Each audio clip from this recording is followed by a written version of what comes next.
Hoje tem que assistir D-League. Hoje é o retorno do Jonathan Isaac. E vocês viram, né? Tem no Star Plus. Achei mó da hora isso. Muito massa. E o que mais que eu ia falar antes da gente começar? Não lembro, vamos começar. Depois a gente vai falando. Aconteceu muita coisa.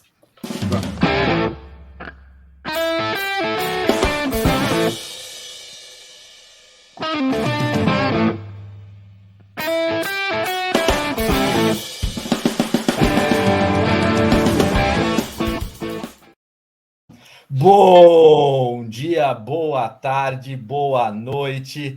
Eu sei que já acabou a sanção de falar feliz 2023, mas feliz 2023 para esse podcast. Voltamos agora, voltamos hoje, dia 12. Para você que está vendo hoje, dia 13.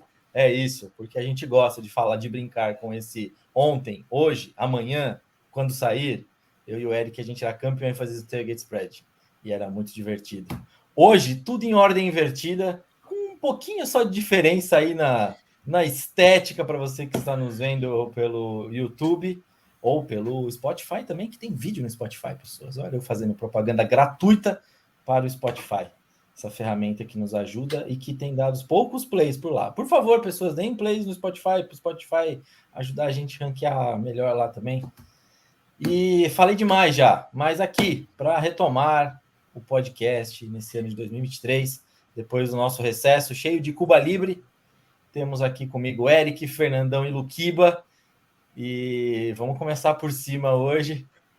Boa noite, Eric. Tudo bem com você? Para quem está vendo em vídeo, sinal de que o povo voltou ao poder, o povo veio para a parte de cima. A plebe, pelo menos parte da plebe, eu queria puxar o Luquiba junto, mas não conseguimos nessa. Mas parte da plebe veio para uma hora vai.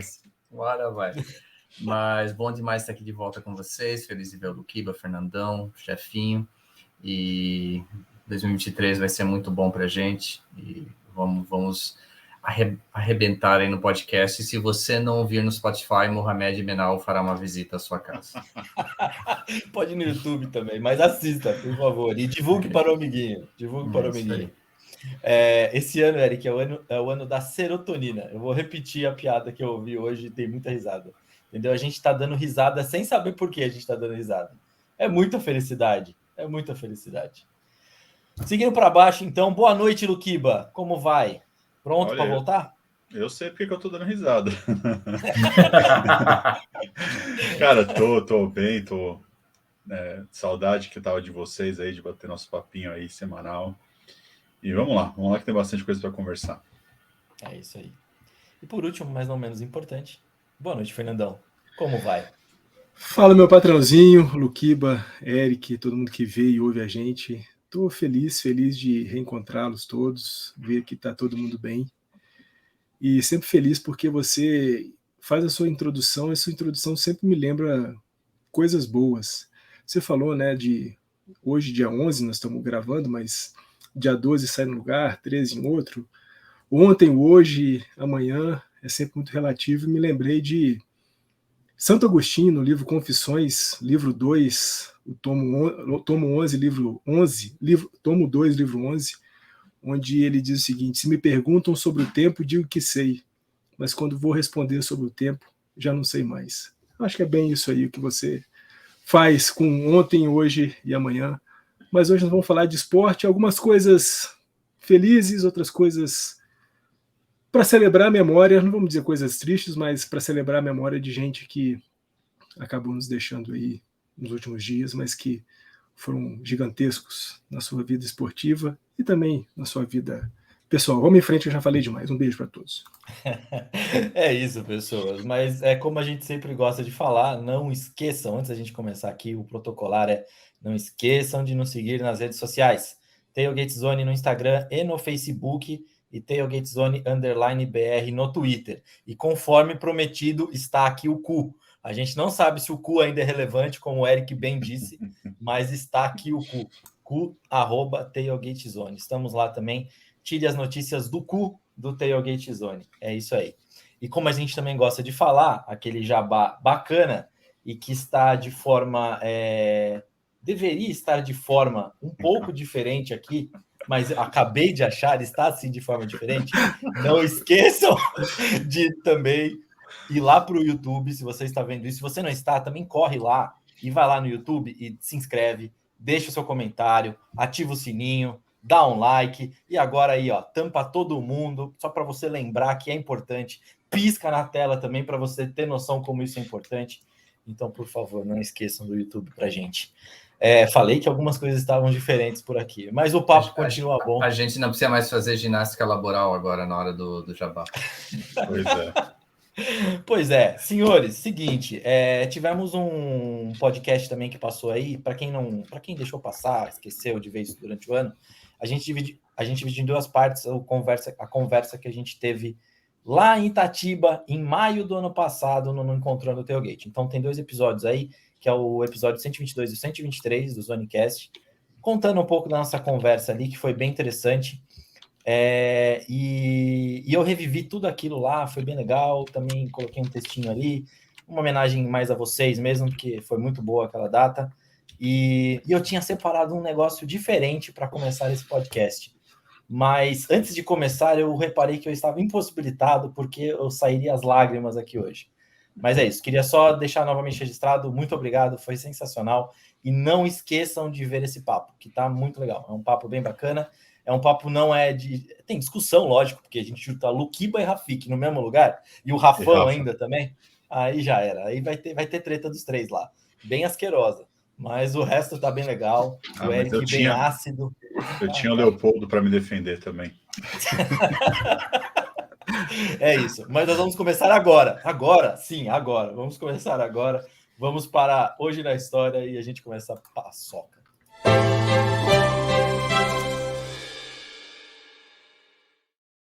Ai, Luquiba, obrigado pela correção em momento de quase iniciar. Foi o Fernandão? O Fernandão que pontuou e eu só corrigi.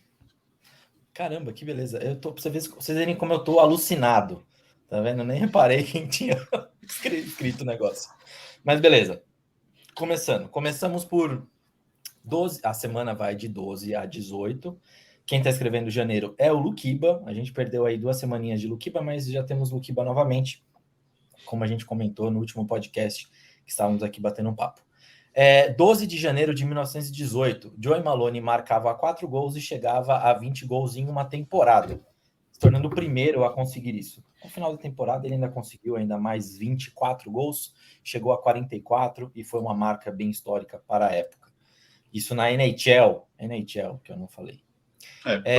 Só um pitaco, porque as pessoas podem achar estranho, né? 20 gols ser histórico. Até a temporada anterior, ninguém tinha conseguido 20 gols uma temporada inteira. Aí começou essa temporada, aí não só ele, como vários outros jogadores conseguiram atingir essa marca.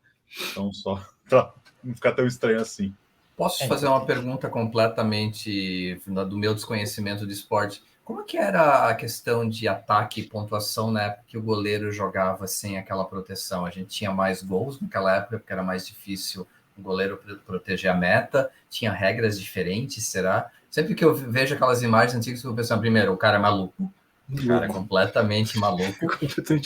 E segundo, o quão diferente era o esporte naquela época por causa dessa característica do gol. E assim, aí até coisa que a gente pode falar em outros episódios. O que levou à mudança da regra? Tipo, porque deve ter dado alguma merda. Se colocar a proteção, deve ter dado alguma merda. Eu usando o chat GPT lá, que a gente podia até falar disso em algum outro momento, Eric. Mas eu escrevi lá sobre evolução nos esportes. A gente pode fazer um podcast só sobre evolução nos esportes. Isso ia ser muito massa, cara. É um assunto bem interessante. Eu não sei se isso afetava tanto. Eu acho que os caras são loucos. Até pelo motivo que eu vou falar que eu acho que não afetava tanto. Se você parar para pensar lá em 1900 e bolinha, quando a NHL fala agora vocês têm que usar, teve gente que se rejeitou a usar ainda. Então teve gente que por algumas temporadas usou. Aquele goleiro que é histórico, que era do Blackhawks lá, esqueci o nome dele, que ele ficou um tempo sem usar ainda a máscara até começar efetivamente a usar. Então, assim, os caras são loucos. Eu acho que isso não afetava muito, não. Não sei qual é a visão do Luquiba, mas eu acho que... Não, eu tô de acordo. Eu acho que não afetava. É que, assim, o jogo começa a ficar cada vez mais profissional. E as pessoas começam cada vez a se dedicar mais, a liga começa a prestar mais atenção em questão do jogo, e aí vai melhorando o nível, mas o jogo era o mesmo, não tinha tanta diferença de gols a mais ou a menos. A evolução que vai tendo é dos atletas mesmo, que eles vão virando atletas de fato, e aí se profissionalizam, se especializam, e aí começam a jogar com um nível maior. Legal. Muito bom.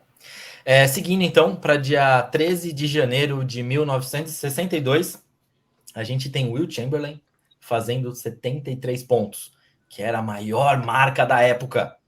Mas ele vai lá depois, algum tempo depois, e quebra o próprio recorde, faz o jogo dos 100 pontos, o placarzinho dos 100 pontos que todo mundo conhece. E um cara sensacional, né? Incrível. Esse aí é histórico pra caramba. E em cima disso eu queria falar, tivemos um jogo recentemente aí, de um cara chamado Donovan Mitchell, de 71 pontos. E até pouco tempo eu virei para vocês e falei assim, caramba, a marca do Kobe é muito foda, né? Será que alguém vai chegar perto disso? A gente falou, não, o jogo tá bem diferente, mas é difícil.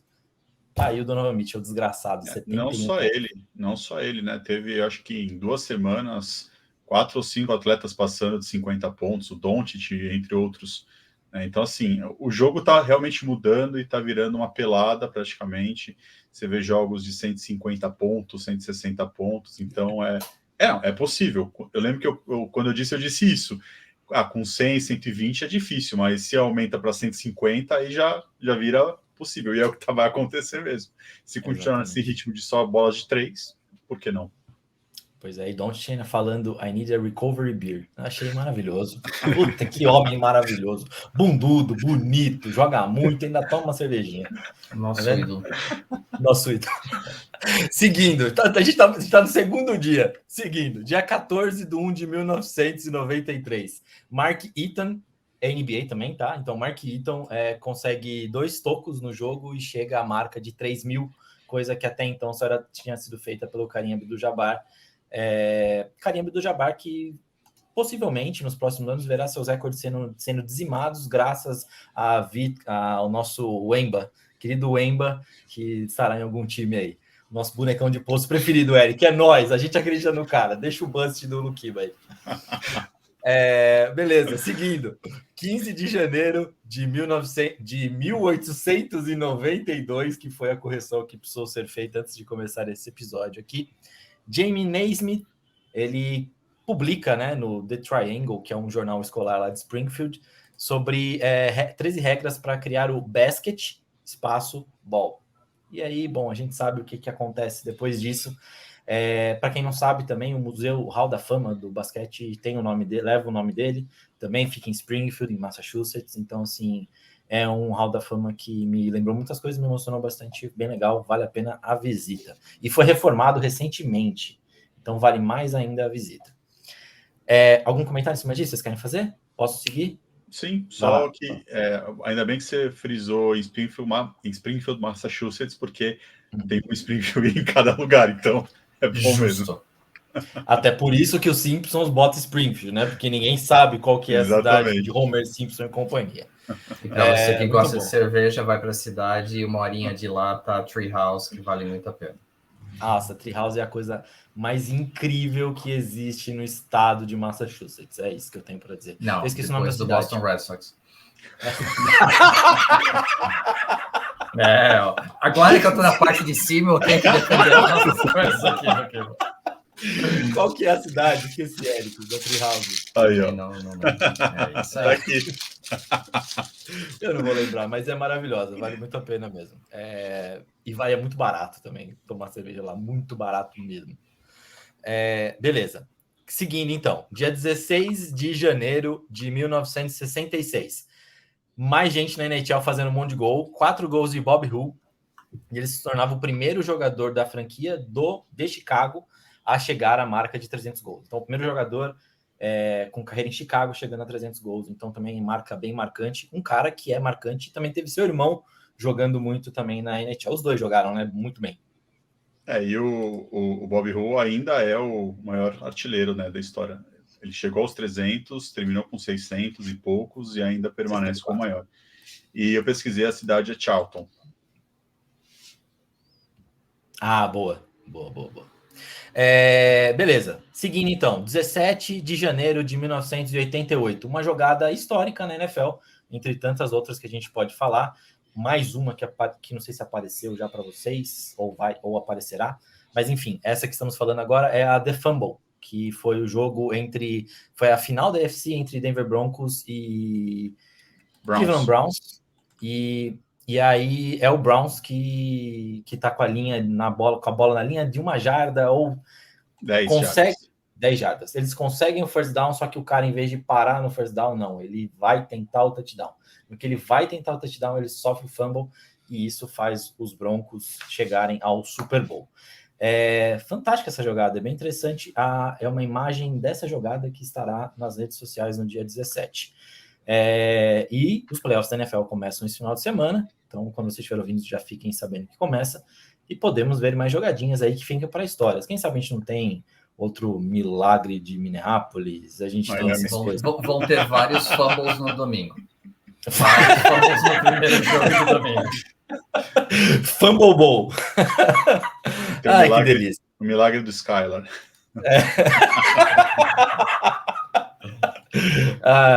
Que bom. Mas beleza. E por fim, dia 18 de janeiro de 1998, numa partida entre Celtics e Indiana Pacers, onde o Pacers ganhou. Eu só vou falar isso, não vou falar quanto que é, mas eu tenho que falar que a gente jogou uma... É justo. E tem um outro dado interessante nesse dia. Era a primeira vez que Larry Bird voltava para o Garden como treinador do Pacers.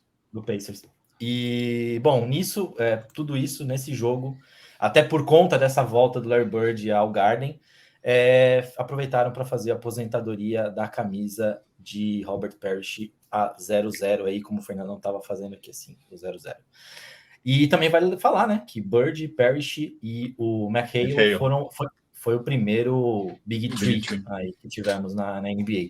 Também jogava bom demais. E, puta, a dica que eu vou falar, vai falar desses caras que depois a gente comenta mais pra frente. Mas é isso. Deu hoje na história alguma coisa pra gente falar? Ou vamos conversar, porque tem muita coisa. Bora pro papo. Então, bora pro papo. Corta, chuta, pra primeira gol! Sem gracinhas, não vamos para as gracinhas, mas aconteceu muita coisa em 2 semanas que a gente ficou sem gravar. Se a gente tivesse gravado todas essas semanas, talvez não tivesse acontecido nada. Mas como a gente ficou, aconteceu o mundo nos esportes. Mas aconteceu o mundo realmente. Uma coisa marcante do final do ano passado, fechamos o ano com isso, falecimento do Pelé. Então, representou um negócio...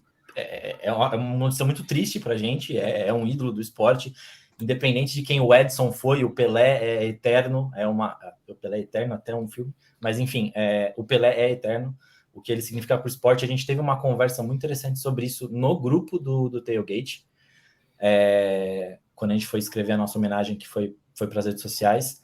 É um nome gigante, é um nome que assim, quando o cara, ele ultrapassa qualquer barreira vamos falar aí, parar uma guerra, vamos falar aí dele aparecer sendo falado espontaneamente num podcast que está Snoop Dogg, sabe? Assim, essas coisas malucas, o cara transcende muito. Então, um grande nome que nos deixou. Vocês querem falar alguma coisa em cima do Pelé? Ou... Eu prefiro me conter aqui, porque eu tenho uma opinião bem ácida a respeito disso. Eu tô com o Eric também, acho que a gente prefere deixar passar. É controverso, aquilo que eu falei. Edson é controverso, mas Pelé é eterno. Como atleta, não estou desmerecendo os feitos dele, né, entre todos, mas eu não consigo separar a pessoa do atleta, e para mim não foi uma notícia que me deixou triste. Não que eu desejo mal para as pessoas, mas não me comoveu. E assim, né? E aí? A gente conversou bastante sobre isso no grupo, né? E a gente até tinha conversado no último episódio, a questão que eu tinha falado do ídolo da sua própria geração, confirmation bias e todas essas coisas.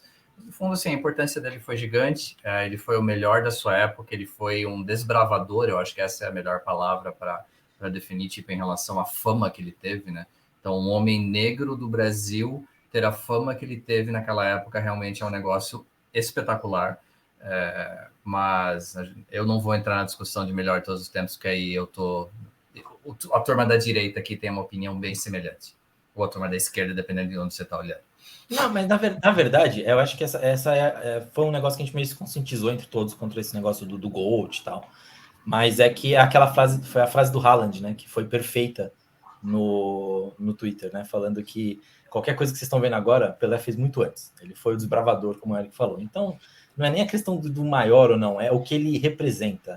Só o fato, se você pegar todos os esportes, talvez, mas todos os outros esportes, quando tem essa discussão de GOAT e tal, eu acho que no futebol é um dos poucos casos que ninguém contesta isso.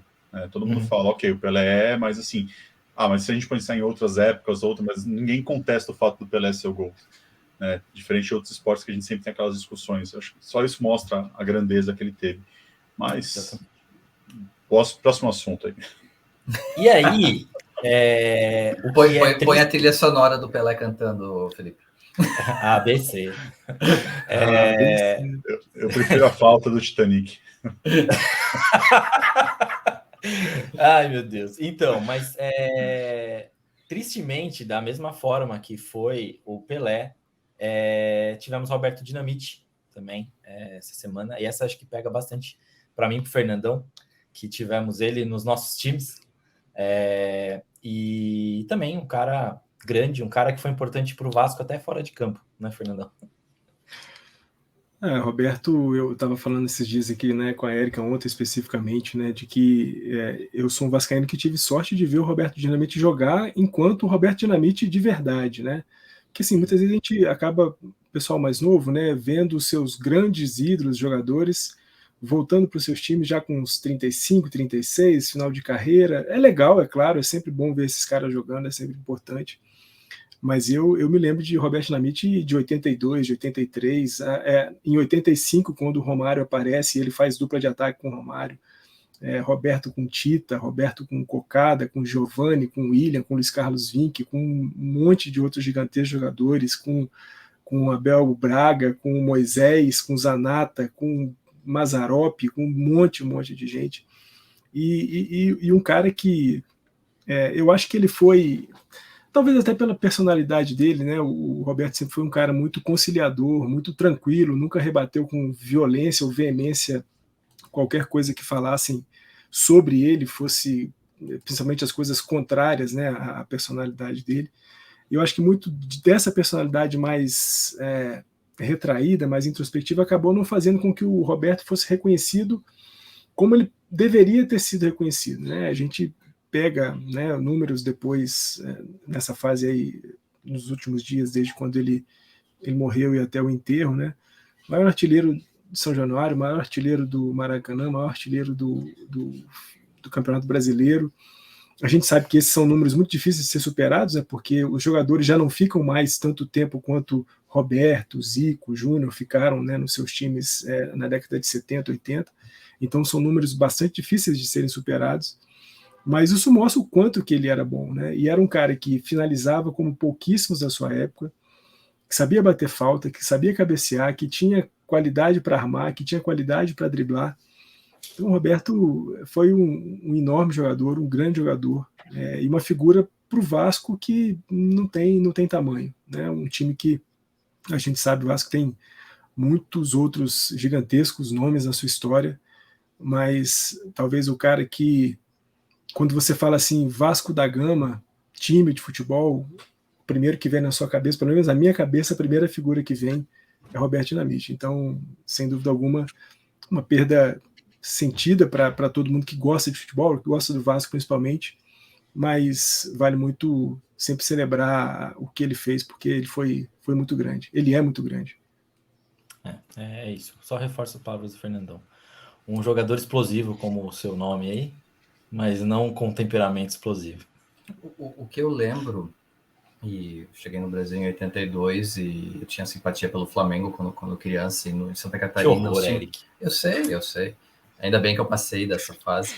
Mas pelo menos não foi Corinthians, né? É que no Sul era muito mais comum times do Rio, né? Santa Catarina, Flamengo e Vasco eram muito grandes. E a minha lembrança, acompanhando os jogos daquela época, acompanhando bem de perto, tipo o Campeonato Carioca que passava na TV Manchete, com Paulo Stein e Márcio, esqueci o nome do Guedes, né? Que Márcio comentava. João Saldanha, eu peguei um pouco de João Saldanha ainda comentando. Eu sei que são épocas diferentes, mas a grandiosidade do Roberto e do Zico eram tão grandes que mesmo eu vi o respeito mútuo deles se expandia para as torcidas. Essa era a minha percepção como criança, pelo menos. Então, não existia a raiva do Roberto Dinamite, existia, sim, a decepção quando ele jogava bem contra o Flamengo, ia lá e marcava o gol. E como as características dos dois eram diferentes dentro de campo, não sei, a minha percepção de criança era que eles se complementavam. Então, apesar de estarem em times diferentes e serem rivais dentro de campo, mas eram amigos fora, né, desde jovens. Então, realmente é uma perda muito grande, e é a cara do Vasco para mim. Sempre que eu penso no Vasco, eu penso no Roberto Dinamite. Eu também.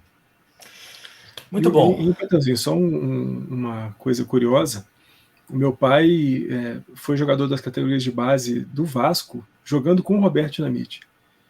Então, que legal, os dois jogaram na mesma época. Meu pai é 2 anos mais velho do que o Roberto. E na transição de júnior para profissional, meu pai acabou ficando surdo. E aí, por conta da surdez, ele não pôde seguir a carreira. Naquela época não tinha condições. Não sei se hoje um jogador surdo, 100% surdo, como meu pai acabou quase ficando, conseguiria praticar algum esporte hoje. Mas naquela época acho que era bem mais difícil, era praticamente impossível, era impossível. Mas meu pai guarda até hoje na carteira dele um recortezinho de jornal em que ele e o Roberto, num treino do Vasco de Júnior, estão trocando bola um com o outro. Então, sensacional. Uma curiosidade que também. Massa isso.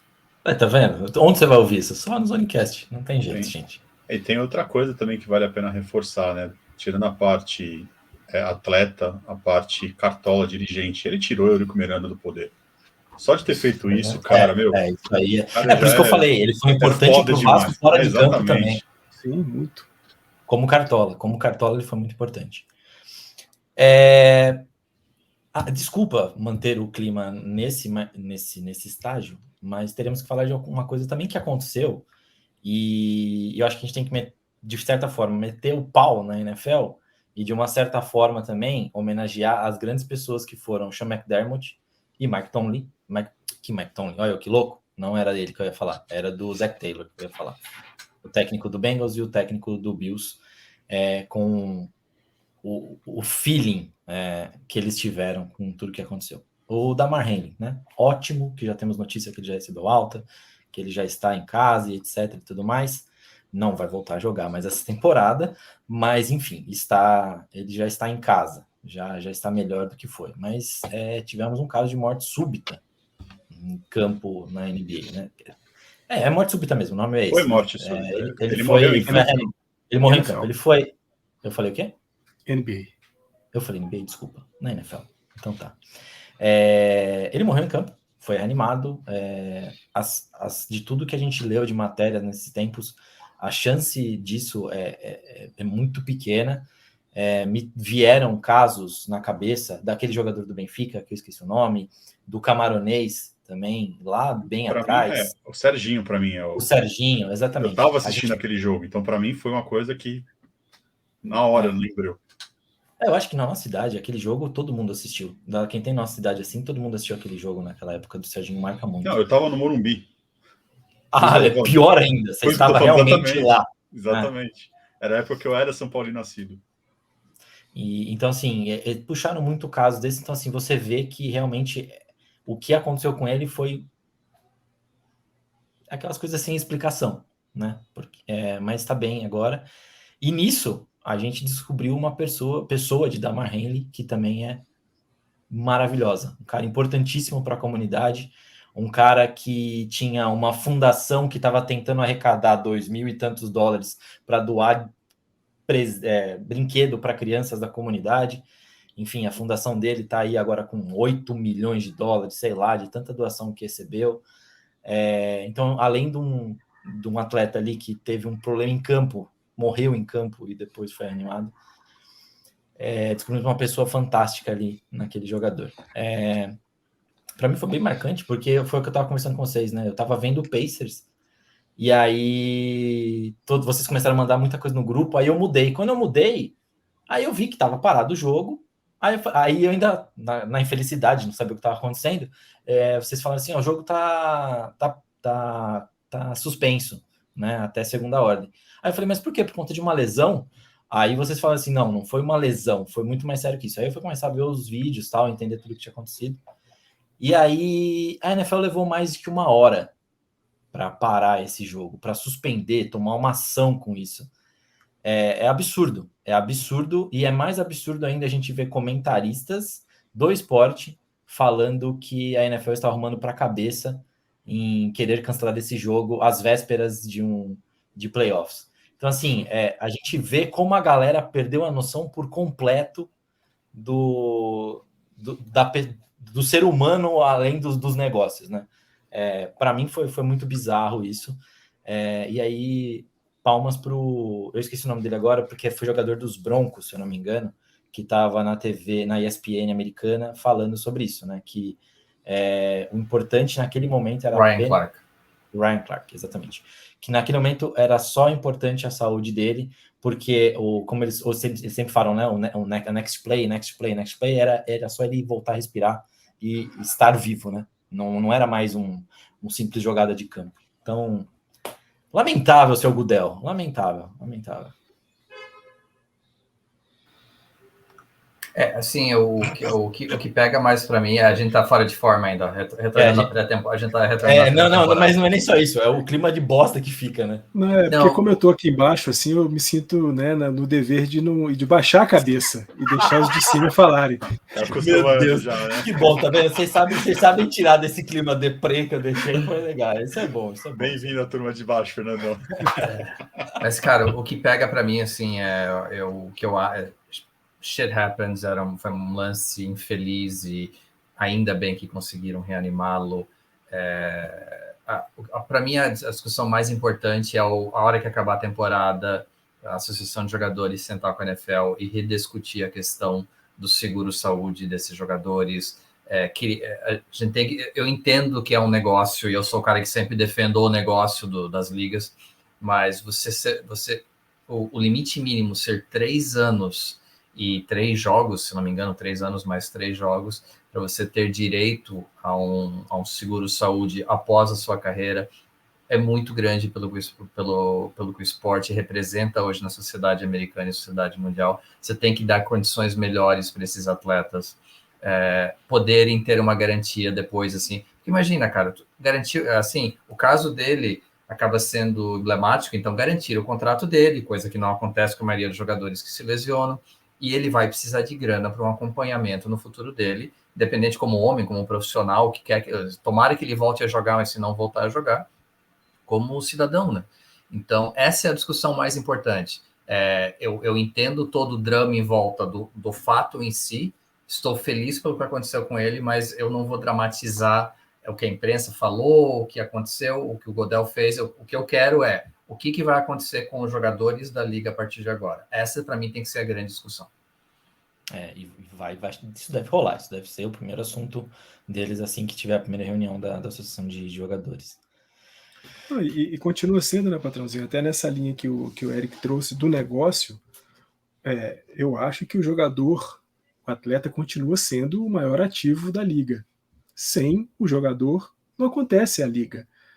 A NFL é uma marca gigantesca, mundialmente conhecida, bilionária, mas tira todos os jogadores de campo, não tem mais jogador nenhum para jogar. O que acontece com a NFL? Nada.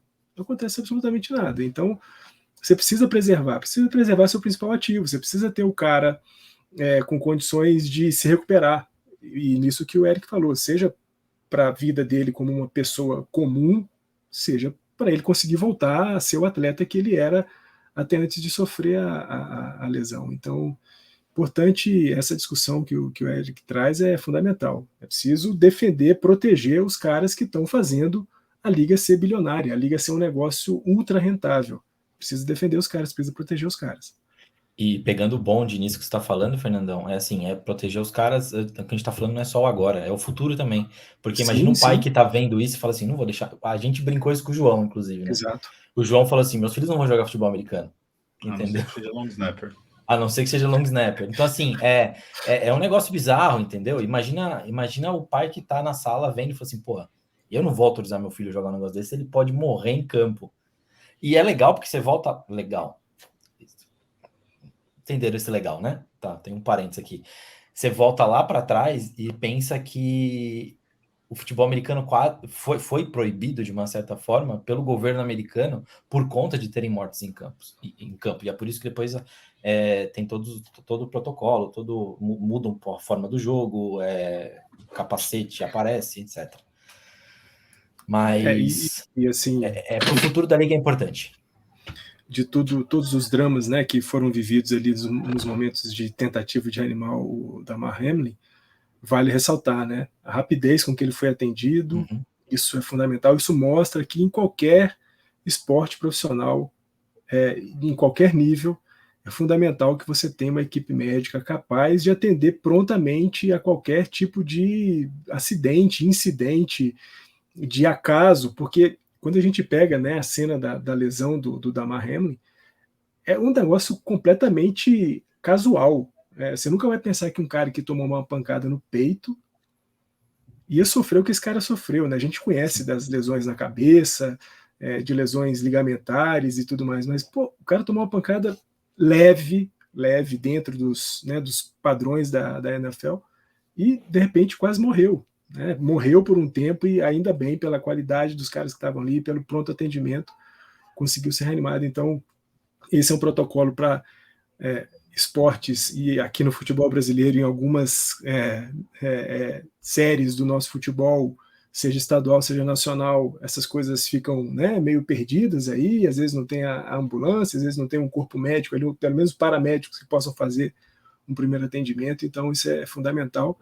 E a sensibilidade, como você disse, né, dos dois técnicos, de todo o time, de dizer o seguinte, aqui agora dá uma parada, tem muita coisa aqui em volta, mas disso tudo, o mais importante é a gente ter o retorno do cara, ter o cara bem, vivo, ou em condições de sobreviver, e claro, a cabeça de quem estava do lado dele ali, fossem os companheiros mais diretos, fossem os companheiros de profissão, os jogadores adversários que eram os do Cincinnati Bengals, também não tinham condições de continuar naquele jogo. Então acho que vale por esse lado e também por ter descoberto a figura humana que o Hamlin é.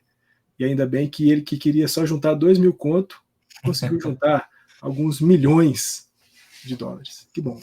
Eu falei 8 milhões porque foi o último número que eu vi, mas já deve ter subido isso aí. Também deve ter subido, é verdade. Bacana, interessante. Conhecemos isso e também conhecemos outras pessoas incríveis, né? O Sean McDermott e o Zach Taylor, para mim, subiram muito no conceito. E o Mike Tomlin, a gente já sabia que era um cara espetacular, e as declarações dele também durante tudo que estava acontecendo, falando que conhece o menino dele, conhece o Henry desde os 12 anos de idade dele, também foi fantástico. Então, sensacional. Beleza, nota rápida. Fernandão, Carlos Correia já assinou contratos equivalentes a 31 anos nessa intertemporada. Tá complicado 600 e não sei quantos milhões, né? Exatamente, tá 865. muito complicado. 865 milhões. Tá muito complicado, se ele vai jogar até os 60 anos daqui a pouco, mesmo com essas costas tudo quebrada aí, costa, tornozelo, nem sei mais o que é, mas não passa nos exames físicos. Vai superar o recorde de Satchel Paige, né, que fez o último arremesso aos 61 anos de idade, então Carlos Correia vai ser o cara mais velho a jogar na história da MLB. Mas, patrãozinho, continua, esse é um caso que a gente assim, sabe bem ali, né, na superfície do negócio, né, a gente primeiro teve um choque com o distrato entre ele e o San Francisco Giants, e depois ali, horas antes dele ser apresentado, depois tem um outro susto, né, de o bilionário dos Mets contratar o cara por si, não consultou ninguém ali do seu staff gerencial, nada disso, falou assim, eu vou botar essa grana aqui, vai ser meu jogador, ponto final. Para dias depois o cara fazer o exame e falar, olha, não tem jeito desse cara jogar aqui, não vai valer a pena.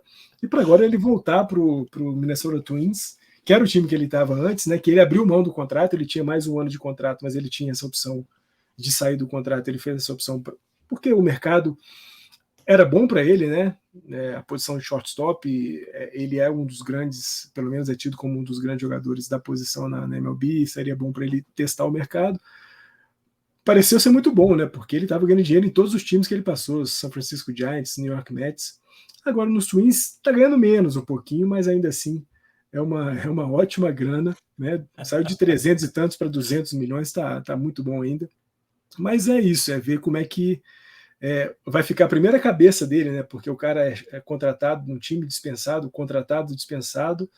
Agora, é claro, é profissional, mas o cara volta para o time que ele quis sair fora. Então, fica nessa coisa, só me restou esse lugar aqui.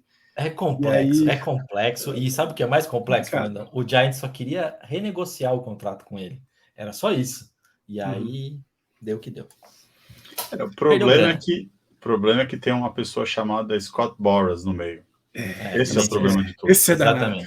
Esse cara se não tivesse isso, provavelmente ele seria já um jogador do Giants.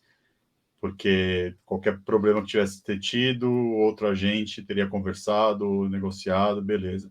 Boras falou, não, beleza, eu tenho outra melhor oferta aqui, vocês que se ferrem. Aí foi, levou, quebrou a cara. E eu só discordo no que o Fernando falou de deixar dinheiro. Tecnicamente ele não deixou dinheiro, porque o contrato dele é de 6 anos, é metade do tempo dos outros 2 que ele tem. Só que proporcionalmente ele vai ganhar mais grana do que ele ganharia nos outros. Que ali ele ganharia em média 27 a 26 milhões entre Giants e Mets, e no Twins ele vai ganhar em média 33 milhões por ano. Então acabou sendo bom para ele também. E o mais incrível disso tudo é que o Twins tinha oferecido para ele um contrato de 10 anos, 285 milhões, quando ele assinou com o Giants. E aí o Twins falou, não vou subir, né, nesse valor, meu teto é esse. E praticamente deu a mesma grana para ele, mas tirou anos do contrato. Então, acabou sendo bom para o Twins também, porque ao invés de você ter o cara por 10 anos, você tem o cara por 6. Então, teoricamente, 6 anos dele é a janela dele antes do declínio, né? Depois, a gente sabe que na posição dele é ladeira abaixo. E esse é o problema. O problema é que, assim, foi uma lesão que ele teve em 2014, que ele quebrou a fíbula e rompeu ligamentos num slide, uma coisa do tipo. E aí, tanto o Giants quanto o Mets tinham questões sobre a mobilidade dele no futuro, né, pela posição que ele joga. E aí ficaram um pé atrás em relação a isso. Por isso que eu acho que pro Twins foi perfeito, porque 6 anos, nesses 6 anos você tem o cara no melhor dele, então acabou dando bom pro Twins. Tem alguma cláusula médica nesse contrato? Eu não olhei os detalhes. Então, o contrato ainda oficialmente não foi assinado porque está pendendo de exames médicos. Não, o exame médico aconteceu hoje. Aconteceu hoje. Tá ok. Eu quero ver a linguagem desse contrato.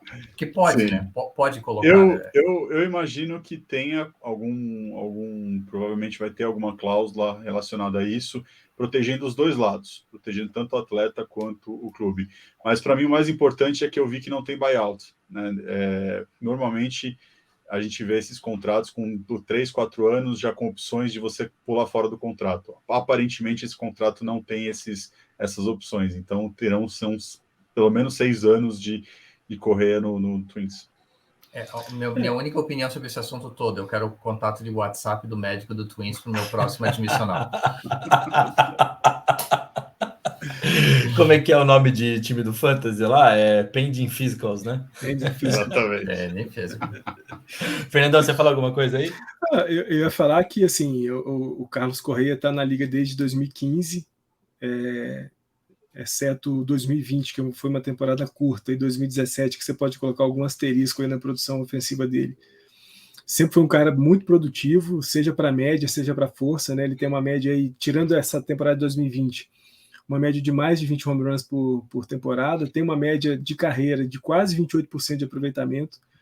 Então, assim, é claro, eu aqui estou falando de pescoçada, né? Entendo as preocupações dos caras para darem contratos tão longos para um cara que precisa de correr muito, precisa se movimentar muito ali no infield, e uma lesão desse nível poderia, sem dúvida alguma, comprometer. Mas a minha pergunta é, você dá 11, 10 anos de contrato para um cara desse, depois do 6º ano, independente dele ter ou não alguma lesão, ele vai cair de produção. Fisicamente, os erros possivelmente vão aparecer mais, Talvez a produção ofensiva não seja mais tão grande, pelo menos para a média. Para a força ele pode continuar rebatendo para a força, mas para a média talvez ele não rebata tanto assim. Então eu não sei muito bem o que está rodando por trás de tudo isso que a gente conhece até aqui. Se não tem também, sei lá, às vezes uma vontade de queimar o cara em certa medida, não sei, por tudo que, né, o Carlos Correa acabou representando em 2017, mas acho estranho que você ofereça 10 anos de contrato para um shortstop e fale que não dá para ser mais esse tanto porque ele tem uma lesão, mas depois de 6 anos ele já não ia ser mais o shortstop que ele era hoje daqui a 6 anos, então as coisas, não sei. De qualquer forma, como o Luquiba disse, né, dinheiro não vai faltar, a natação, ele vai precisar tirar filho da natação, não vai precisar baixar o pacote de internet, TV por assinatura, não vai precisar preocupar com nada disso. Então, muito bom, Fernando. Segue para frente. É isso aí. A única coisa é que a gente perde aquela historinha de ter um jogador sob contrato mais tempo que o Bonilla, né? Mas tudo bem, paciência. Mas a janela de 6 anos, né, que eu disse, é porque o Correa está com 28. Então, só para entender o que a gente está querendo dizer. Por exemplo, para o Bogaerts, por que esse contrato do Bogaerts é até pior? Porque o Bogaerts já tem 30. Então, você dá um contrato para ele de 10, 11 anos, o cara tendo 30, você vai esperar uma janela boa dele de 3 anos, 4 anos no máximo, e depois é declínio. Então, do Correa ainda foi no limite. E o que aí, pelo menos, é uma notícia boa para mim, para o Eric, desculpa, tá? Eu sei que não estava na pauta, mas teve a renovação do Devers também, que eu acho que é um ponto que vale mencionar, porque finalmente, né, o Red Sox tirou o escorpião do bolso, né, pagou o nosso gordinho querido ali e deu um contrato de 11 anos para ele.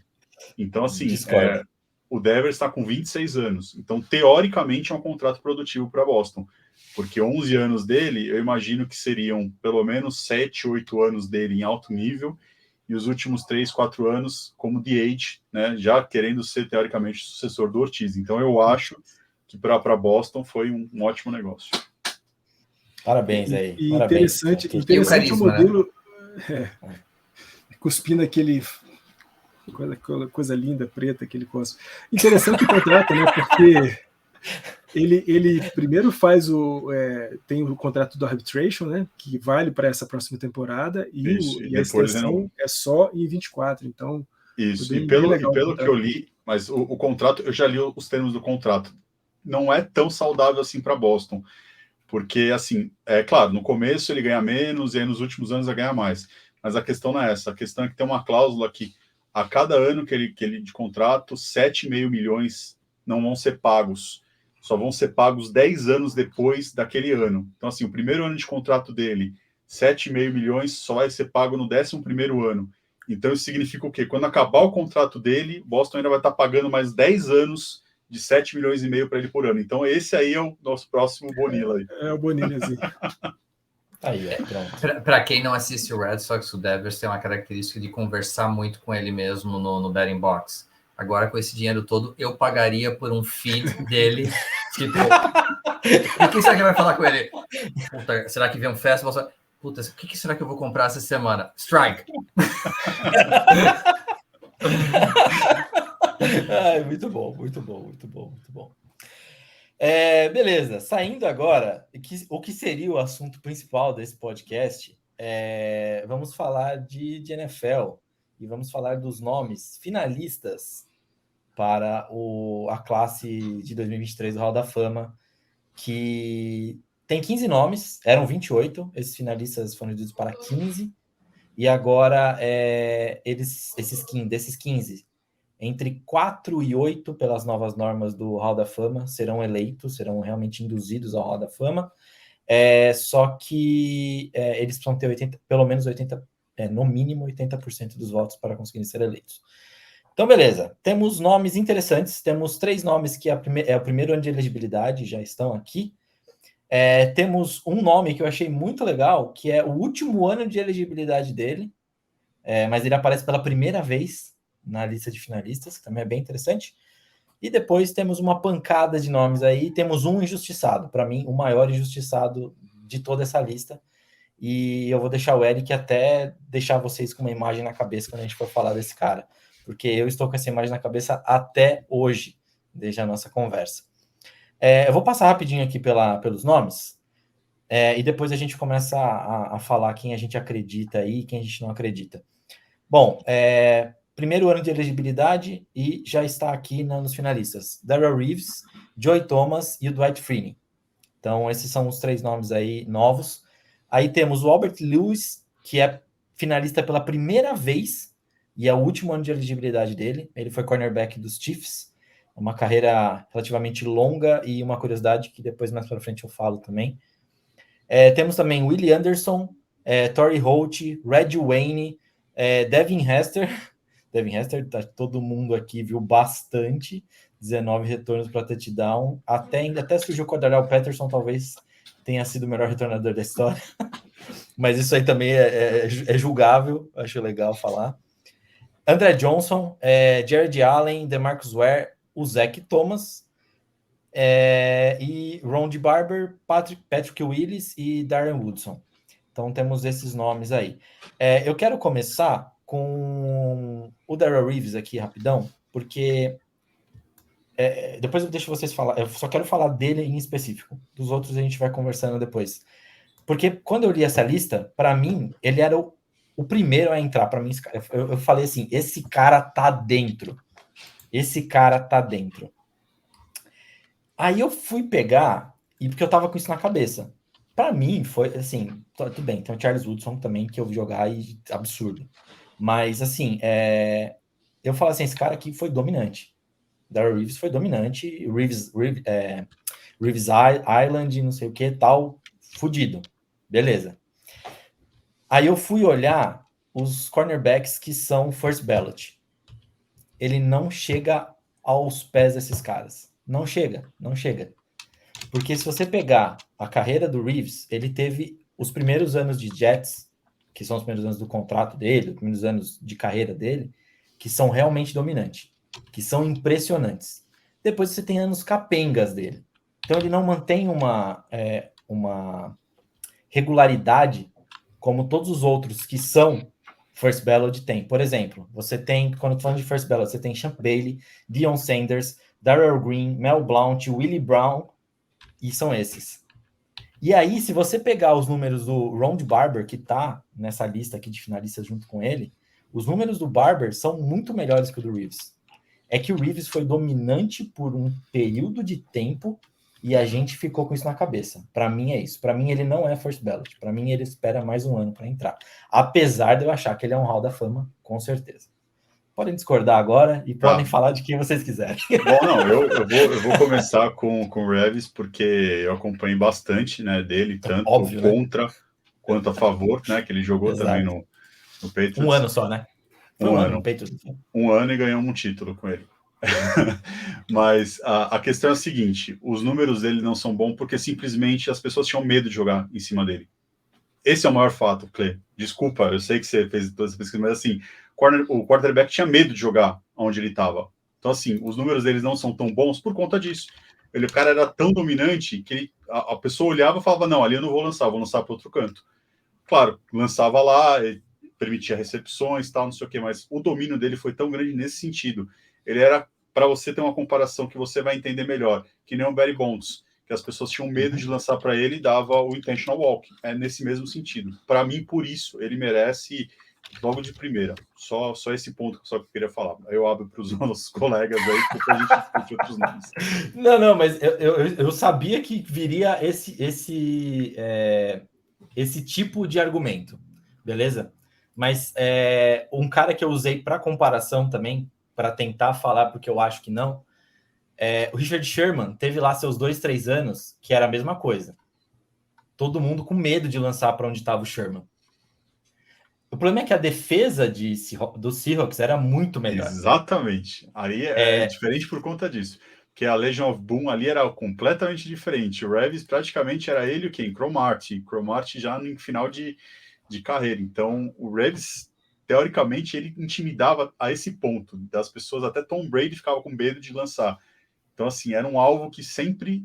Tanto que os jogos, né, do contra o Patriots não foi nenhuma surpresa quando ele ficou livre, o Bill Belichick chegou e falou, pelo amor de Deus, vem para cá jogar para a gente, entendeu?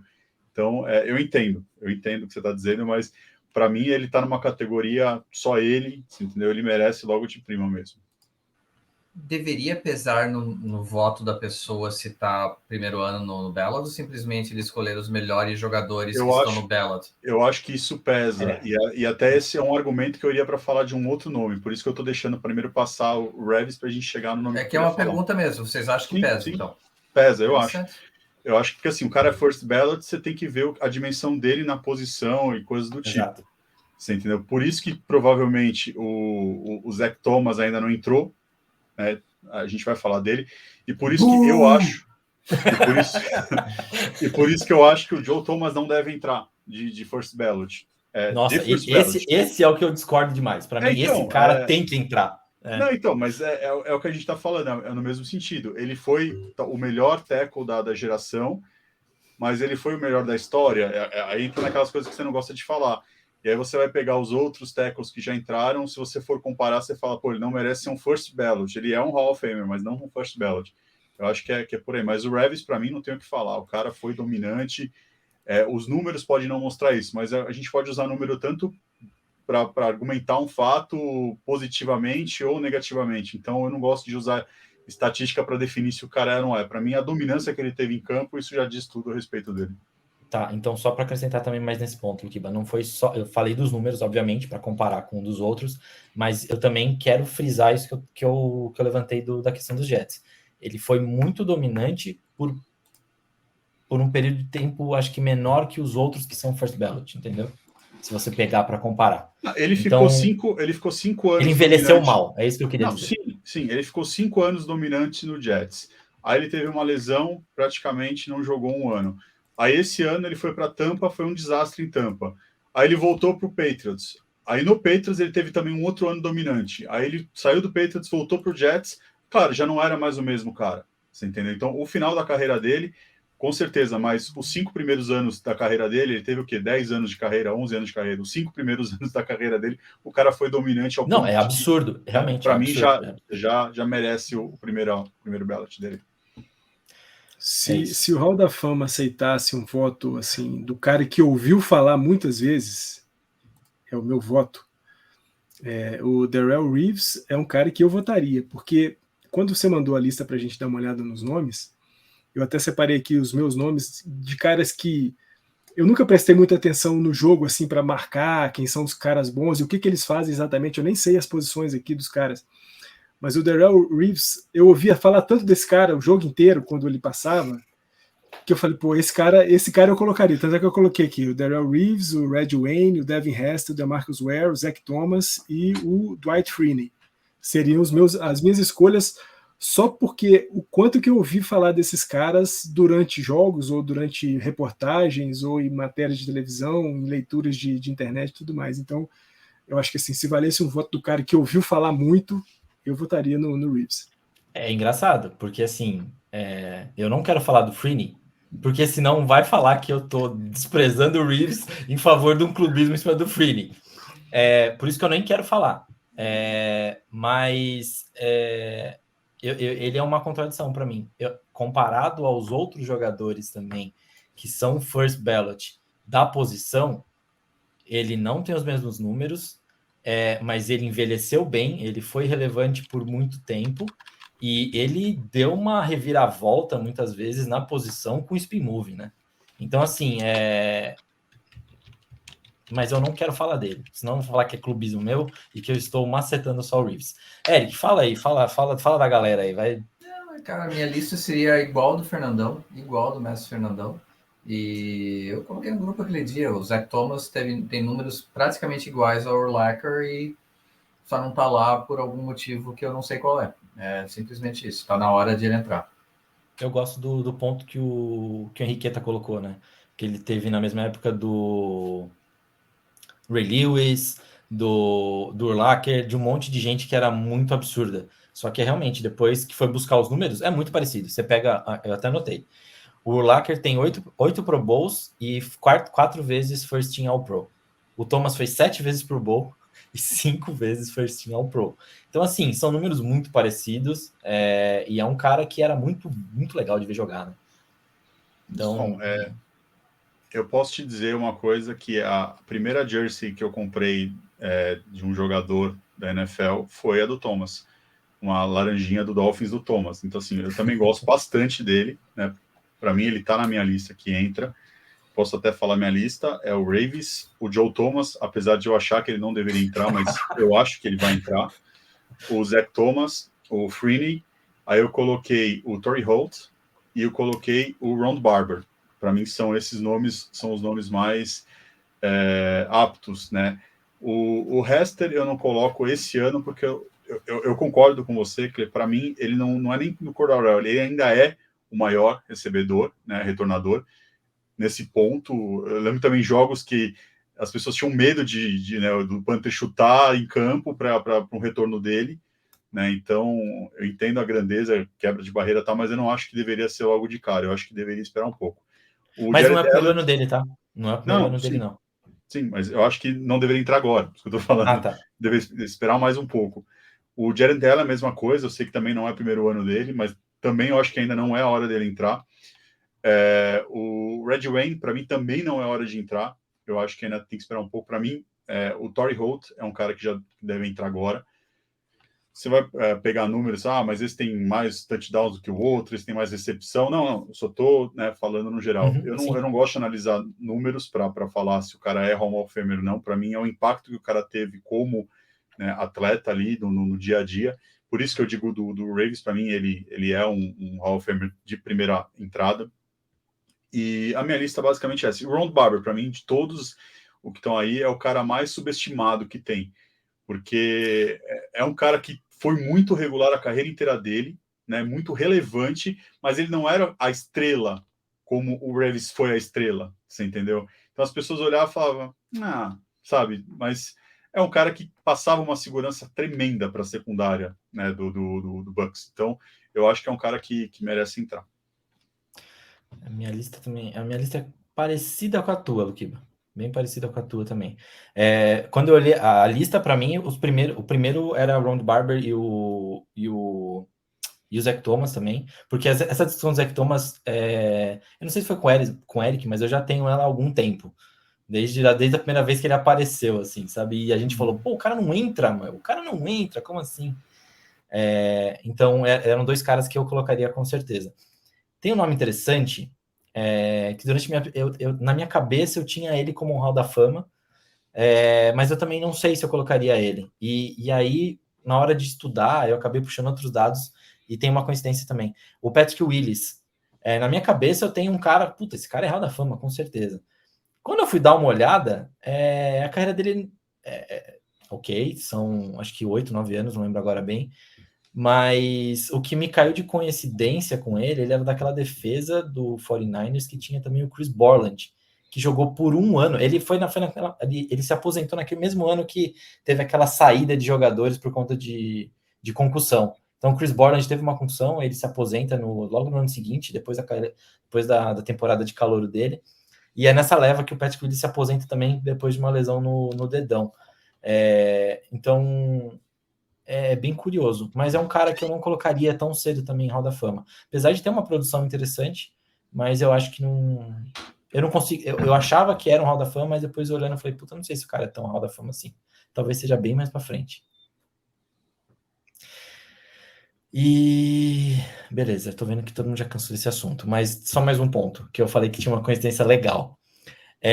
Do Albert Lewis, que eu falei que é o primeiro ano dele na lista dos finalistas, mas e o último ano de elegibilidade.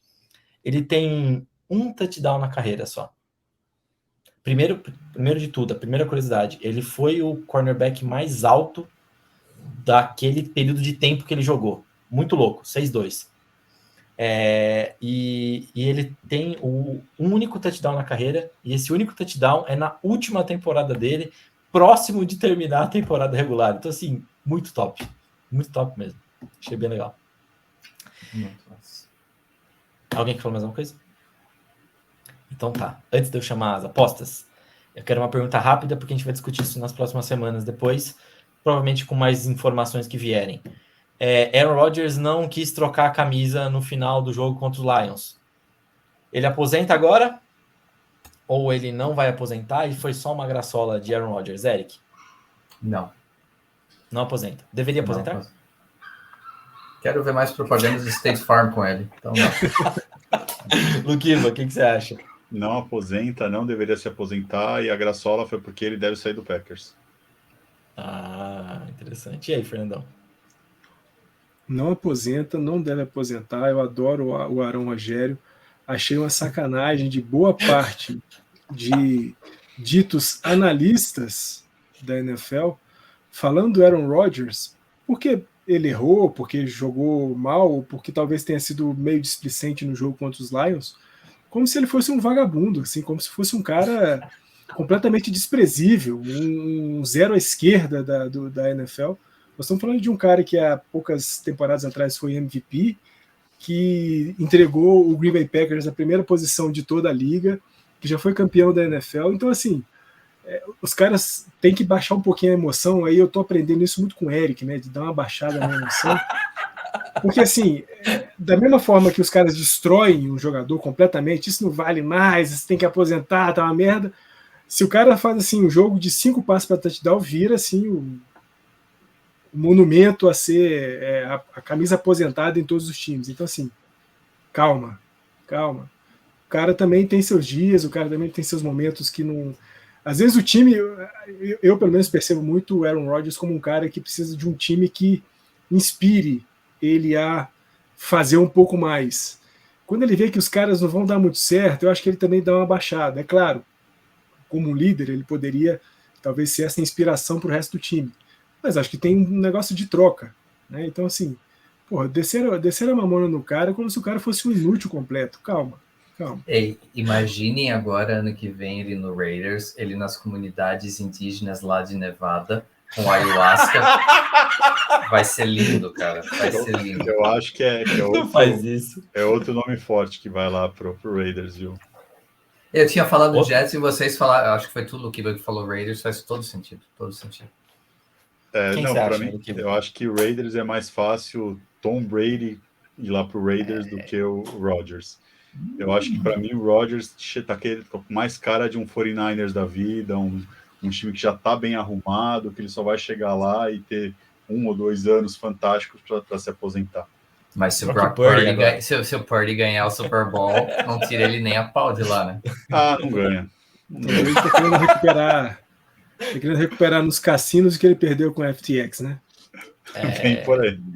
Isso. E Fernando, eu acho que o ponto do Aaron Rodgers é justamente esse. Ele não é um líder. Ele deveria ser líder. Ele não é um líder. Mas beleza. Vamos embora. Mas levou o time muitas vezes, né? Então o cara é bom. Levou. Nem todo mundo pode ser Felipe Clemente. Nossa. Isso. Ai, que ele vai cair na cadeira agora. O único momento em que o Eric se deixa levar pela emoção é quando ele fala do patrãozinho. É, chefinho, cara. A beleza dele me encanta tanto que eu não é irresistível. Beleza. Tem o Game Spread, então. Show me the money! Derek, you better yell! Show me the money! Melhorou, Luquiba? Olha, escorreu uma lágrima aqui. Maravilhoso. Ficou massa. Ficou bem massa. Eu tô até com vontade de assistir esse filme de novo. É verdade. Apostas hoje, sim, na verdade, não vou dar nada especificamente. Eu quero dividir em 2 grupos. Vamos falar dos playoffs da NFL, né? Que eu acho que é o mais importante, onde a galera quer apostar. Eu dividi em 2 grupos, que é os favoritos, em que você tem que pensar um pouco antes de colocar dinheiro ou buscar alguma coisa que te encaixe melhor num retorno decente. Então, por exemplo, o que eu coloquei nessa caixa de favoritos? 3 jogos. 49ers Seahawks, na minha opinião, eu realmente acho que o 49ers vai ganhar do Seahawks e tá pagando 1,22 o Moneyline. Então tá pagando baixo, mas aí é um pouquinho acima de 1,20. Pense bem, você consegue. E o spread tá 9,5. Então você consegue também, se você quiser. Eu não gosto de spread de 9,5, me preocupa um pouco. Mais que um touchdown nesse jogo, não sei se vai ser isso. Então eu não apostaria no spread. Bills e Dolphins. Tá 1,13 pagando pro Bills, então basicamente é 1 para 1. Aqui busque alguma coisa, se você quiser apostar nesse jogo, busque alguma coisa. O spread tá 12,5. Eu acho que o spread tá interessante ainda, mas eu só vou me divertir. Como eu falei para vocês hoje, eu só quero poder estar bebendo de novo e encher a cara no domingo e curtir meu time nos playoffs. E engraçado, não tem nenhuma aposta disponível de recebedores do Dolphins ainda nas casas de aposta. Assim, o que eu fui buscar? O que eu fui buscar? Vai abrir uma hora, mas uma aposta para mim bem interessante seria recepções do Jeff Wilson Jr., porque vai ser o único outlet do Skyler durante o jogo, então quantidade de recepções, se tiver um número interessante de 4 ou 5, eu apostaria nisso. Tem passes completos dele? Não, aqui não dá pedir isso de Skyler, né, cara? Mas é uma aposta legal. É Não divertida, pelo menos. Não dá pedir isso de Skyler. E Bengals e Ravens está menos 7,5 e está pagando 1,25. Então, o que eu quis colocar nesse grupo? O retorno é bem baixo se você apostar no ganhador. Então, aposte com parcimônia nesse caso. Possibilidades de underdogs. Eu não estou dizendo que vai acontecer a zebra, mas possibilidades de underdogs. Jaguars e Chargers. Nunca duvide da Flórida, não sei no caso do Dolphins. Nunca duvide da Flórida. O Chargers é favorito por 1,5. E o menino dos cabelos sedosos, nome da Flórida, pode aprontar. Doug Peterson pode aprontar. Então, eu acho que talvez seja o melhor jogo dos playoffs. Vai ser um jogo que vai surpreender, vai ser um jogo muito divertido, na minha opinião. É o jogo mais aberto. Porque Chargers também tem uma característica de vez em quando shit in their pants. Então, eu acho que vai ser interessante. Se você falar assim, quem você acha que ganha? Até acho que é o Chargers, mas tem uma possibilidade interessante do Jaguars ganhar. Bucks e Cowboys. Cowboys é favorito por 2,5. Não aposte contra Tom Brady, não aposte contra a Florida. Principalmente, falando em shit your pants, Cowboys muito... Tem um histórico muito grande nisso. É o jogo da ESPN de segunda noite, né, da ESPN americana. Então, e é interessante, né, como eles perderam o jogo, entre aspas, do Bills e do Bengals, tiveram muita audiência durante aquilo, eles perderam o jogo. A NFL deu de presente para eles o Cowboys, que é a maior audiência na TV americana, não tem jeito. E é engraçado porque também foi o primeiro jogo da... não, mas foi o jogo da... Foi o primeiro Sunday Night, né? O primeiro Sunday Night foi da NBC, então eu tava achando que foi o primeiro Monday Night, mas foi o primeiro Sunday Night. E o terceiro jogo, Giants e... Agora a gente pode falar dos jogos, Giants e Vikings. Cara, eu não conheço um time com uma defesa tão ruim quanto do Vikings conseguir ir longe nos playoffs. Então, por mais que Justin Jefferson seja maravilhoso, por mais que tenha Danny Dimes do outro lado, o Daboll vai ter condições de aproveitar as deficiências da defesa do Vikings. O spread está 3,5. Eu acho uma possibilidade bem interessante de acontecer uma zebrinha aí. É isso. Como brincamos, o Giants vai dar uma de golfinhos, né? Vai fazer essa gracinha de ganhar do Vikings, depois some. Luquiba, o teu underdog? Meu underdog é o Seahawks. Eu tô sendo honesto. Já perderam 2 vezes para o 49ers. Vai ser um gigante, né, underdog. Mas para mim, eu acho que a falta de experiência em playoffs, eu acho que é aí que vai dar ruim pro Niners. Porque temporada regular é uma coisa, playoffs é outra. E aí eu acho que ali o nosso Mr. Relevant vai dar uma espalhadinha na farofa, e ali eu acho que o Pete Carroll vai conseguir armar um time suficiente para ganhar. Mas falando de underdog em playoffs, para mim, Giants, tenho até pesadelos em falar de Giants, então não tem como não falar também de Giants. Não, mas isso é legal do Seahawks, porque o Pete Carroll já entrou uma pena que a gente vai jogar contra o 49ers. A gente vai apanhar, o time é muito bem ajeitado. Seria legal ele ganhar. Ele já está entrando muito low profile para o jogo, mas vai ser legal se ganhar. Desculpa, mas assim, o Seahawks ninguém imaginava que fosse classificar. Já começa por aí. Era o time que começou a temporada, era o candidato a ter a primeira escolha livre. Aí, de repente, Geno Smith começa a jogar como Russell Wilson. E o Russell Wilson começa a jogar como Geno Smith. Aí você vê o Seahawks sendo competente em vários jogos, mesmo perdendo, mas, né, sendo competente. E aí chegou na última rodada com poucas chances, mas graças ao nosso querido Lions, conseguiu chegar aos playoffs. Sim. E eu acho que isso deu uma moral do tipo, ninguém tá esperando que a gente vai ganhar. Então, cara, vocês estão livres, vão jogar com o que vocês sabem de melhor, porque a pressão toda está em cima do 49ers. E a gente sabe que o Shanahan também adora espalhar farofa. Para quem não lembra, ele era o coordenador ali daquele ataque do Falcons que pipocou contra o Patriots. Então, assim, eu tô vendo realmente, eu vou apostar um dinheiro em cima do Seahawks. Não estou falando isso só por fanfic ou coisa do tipo. Eu vou apostar porque eu acho que para mim está muito atrativo. É o que o Eric falou. Se por um lado um favorito não é um retorno tão alto assim, do outro lado a zebra é um retorno fantástico. Perfeito. Então é onde que eu pretendo pôr dinheiro. Legal. E foi muito legal isso aí do Twitter do Seahawks fazendo o Hakuna Matata, o Rafik segurando o leãozinho do Lions. Foi maravilhoso. Parabéns para os caras de rede social aí dos times da NFL que estão ficando muito bom. Fernandão, você ia perguntar alguma coisa? Não, eu só ia falar, né, dos QBs novatos de playoff, né? E o Geno Smith é um deles, né? Apesar de ser um cara já antigão, mas também está fazendo o seu primeiro. Então é um negócio para a gente ficar de olho, que tem muita gente. São 7, né? São 7 caras que estão fazendo pela primeira vez playoffs. Lá nos Dolphins do Eric é o próprio Golfinho que vai fazer. É o mascote. É o próprio Golfinho que vai ser o quarterback, segundo a arte que colocaram. Colocou todo mundo, mas dos Dolphins colocou o Golfinho, então ele vai estar lá dando umas narigadas na bolinha. Esse Ventura. Pode ver. Vai estar o Jim Carrey em campo. Ai, que maravilhoso. Muito bom. Mas são 7 mesmo, né? Então é Justin Herbert. 6, né? 6 ou 7? Trevor Lawrence, Geno Smith, o Thompson, o Danny Dimes, já foram 5. Golfinho. Então, já foi, falei Skylar Thompson. Então tem 5 aqui. Quem mais que eu tô esquecendo? Quem mais? O Brock Purdy. É o Brock 6. Purdy. É isso. São 6. Geno, Purdy, Herbert, Lawrence, Danny Dimes e o Golfinho.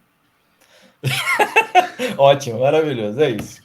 Então, crianças, fechou? Apostem com consciência. É isso, por favor. Isso não é investimento, não. A gente fala show me... exatamente. A gente fala show me the money, faz a brincadeira aqui, mas apostem com consciência. É isso, vamos para a dica para fechar essa paçoca, que já tá com 1 hora e caralhada.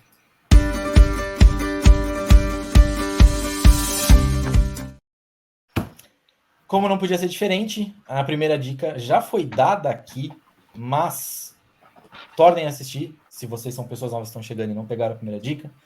O documentário do Pelé na Netflix, assistam, não tem como a gente não falar desse documentário.